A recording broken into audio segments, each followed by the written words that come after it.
After posting my first original video of the DELL Vostro 3360, I had a couple of questions after posting a couple of the videos, and what I wanted to do is just do a follow-up video and answer those.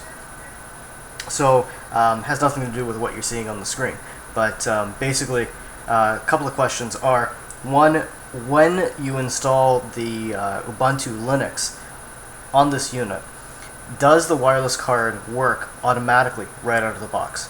The answer is yes, it does. There are no additional drivers you need to install, so it does work right out of the box. When you install Windows 7, the current latest version of Windows 8 has been released, but it is in a beta stage. But I have installed Windows 7. I did a fresh install of the system, and that was a result of, if you do remember on one of my other videos, I had a replacement unit, and that replacement unit also had the same problem as the first unit, which is a blue screen. It did blue screen, but there was no hardware issues. The first laptop that I received had the fan issue on the CPU. The second one didn't have a fan issue, but it looks like the image that Dell used to create that OS was damaged in some way. So complete reinstall of the OS that I had to do myself rectified the issue. So after reinstalling the entire system with a fresh install of Windows 7, what happened was I had to install all the drivers. So the wireless card, the Ethernet, all those things were not installed automatically. The video was using the default driver that's provided with Windows 7. So that's just some things to note when you are reinstalling your OS. You don't want to lose that that resource CD, which is the driver CD. To show you here, this is the application CD. It's a gray color CD. This is your installation CD. It's the green one, and the other CD that I'm referring to is the red CD, which is this one right here. This is the resource CD or resource media. So you do want to keep these handy. In fact, you want to burn a second copy of these for yourself, because from my experience with Dell, and Dell's actually confirmed this, once a unit has hit the market, basically what happens is if you order that product, for the first 6 months of that product's lifespan that you have, they can send you a second set of CDs. After 6 months has passed, you have to download an ISO, in other words an image of the CD, and burn it yourself. Now that ISO isn't very easy to find and isn't very organized, so it is a kind of a pain. What I always recommend to my customers when they're buying a Dell unit is to buy it, get the CDs, take them, throw them in in a drawer or wherever you keep your CDs, and just keep them there. Give Dell a call, ask them to send you a second set. Use that second set, or even burn a second copy of that, so you have multiple copies of these DVDs or these CDs.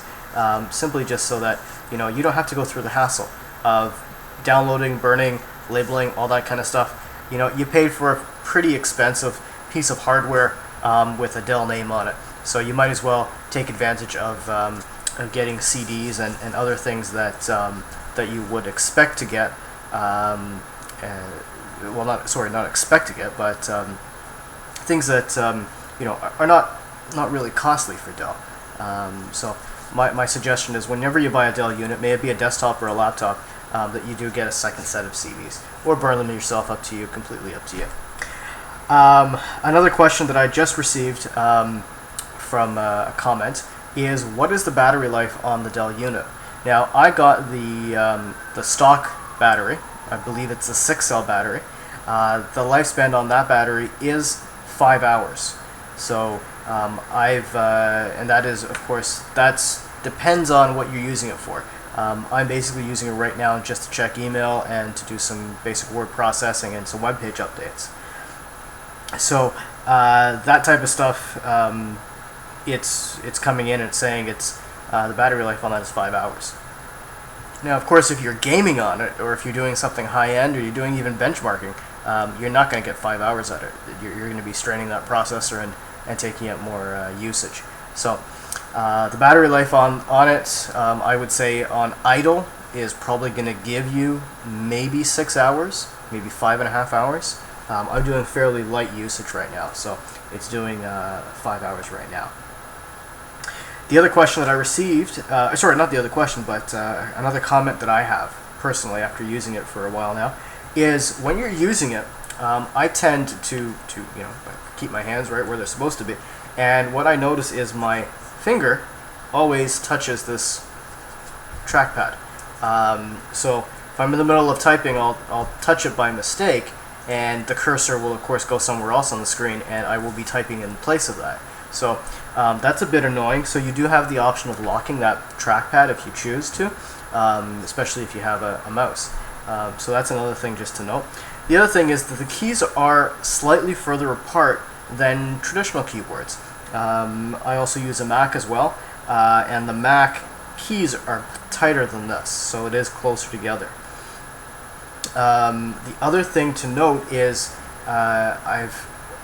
because owning a Mac, I also have the keyboard overlay on top of it, a little rubber silicone thing that protects the keyboard. Although it looks very similar to the Mac keyboard, it's not identical. So a lot of the keys here do line up, except for your arrow keys and a couple of your keys, because it is spaced a little further out than the Mac. Some of them don't line up exactly as it should. So that's just another side note, that if you choose to get one of those silicone type protectors, just keep in mind that you do have to get a special one for this unit. Aside from that, from what I've been using the laptop for, it's suited my purposes, and I haven't had any complaints as yet, aside from obviously receiving 2 laptops with bad images and one of them with bad hardware. But aside from that, glad to see that it is working now that I've reinstalled the OS. I've got an external DVD drive as well as a HDMI to DVI cable. If you're interested in seeing those things, feel free to look at my other videos. I do have an unboxing video on those as well. So if you have any questions, please do post them. I will try to reply back to them, and may even do a video like I'm doing today. If you liked the video, please give me a thumbs up. Thanks again for watching.